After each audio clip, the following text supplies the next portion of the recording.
The Mid-Ohio Sports Car Course is a racing complex set just outside the village of Lexington in the state of Ohio. Now, this 2.4 mile, 15 corner racetrack really challenges the drivers, and even though you have 3 long straightaways, you've got a very difficult middle section of the lap with tricky elevation changes and blind apexes. The drivers really have to pay attention and get into a good rhythm.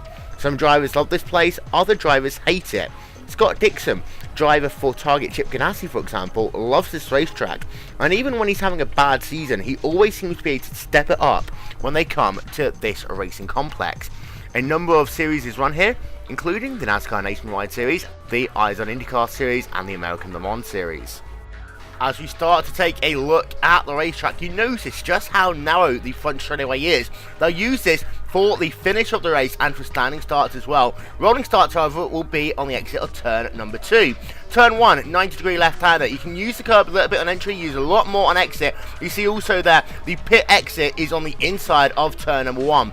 Now you're down onto a semi-long straightaway. Before you approach turn number 2, the keyhole, you want to get yourself a good apex into this corner. Passing opportunities are available here, so you've got to make sure that you take a good line, but also get a good run out of the corner, because now you're on to the fastest part of the racetrack, the back straightaway, which also includes turn number 3. If you look to the left, just on the apex of turn 3, you'll see the flag stand, which is where they do the starts for rolling starts here at this racetrack. Before you come down now into turn number 4, this is where it starts to get tricky. The China Beach Complex. You'll start with a pretty much 90-degree right-hander. Use the curb on the inside just a little bit, then you want to swing that car all the way out wide to get yourself a nice apex for turn number 5. And this time, you want to hold that car to the inside for turn number 6 to make sure you get yourself good momentum to the final part of this complex. Immediately, you're into the S's, turn 7 and 8. You also can't see the apexes here very well. You've really got to know this track before you get there. That yellow wimble strip on the outside, you can use that,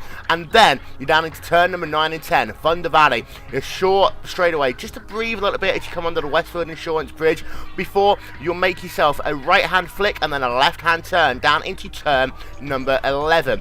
All American racing tracks love to have a carousel, and this is no exception. Turn number 12, the carousel will lead immediately into the final corner of the racetrack, turn number 13. Get yourself a nice tight entry into the carousel so you can take a wide exit into turn number 13, and that is a lap in the books at the Mid-Ohio Sports Car Complex, one of the trickiest tracks that these drivers will deal with all season long. Thanks for listening.